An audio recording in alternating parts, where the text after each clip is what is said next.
এই ভিডিওতে শেয়ার করব আমরা গায়ে হলুদটা কিভাবে কাটালাম। আমি যা যা পরবো সবকিছু প্রথমেই সাজিয়ে ছবি তুলে নিচ্ছি ইনস্টাগ্রামে পোস্ট করব বলে। এখানে বৌদি পরে নিচ্ছিল আলতা, আর তারপর আমরা সবাই রেডি হয়ে চলে যাই যেখানে গায়ে হলুদ হবে। এখানে এসে দেখি সমস্ত গায়ে হলুদের যোগাযান্তি কমপ্লিট হয়ে গেছে। শুরু হওয়ার আগে আমরা সবাই রায়নের সাথে অনেক ছবি তুলে নেব, কারণ গায়ে হলুদ একবার হয়ে গেলে তারপর ওর আর আমরা পাত্তাই পাবো না।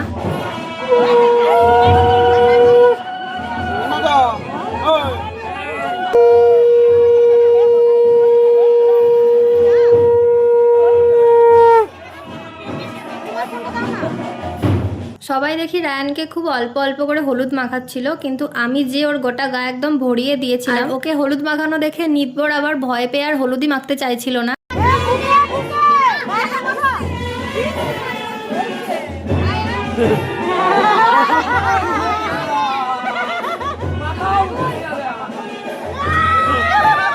আমি এত পরিমাণে হলুদ দিয়েছি, সবাই আমাকে যে ধরে মাখাবে এটা আমি বুঝতেই পেরে গেছিলাম।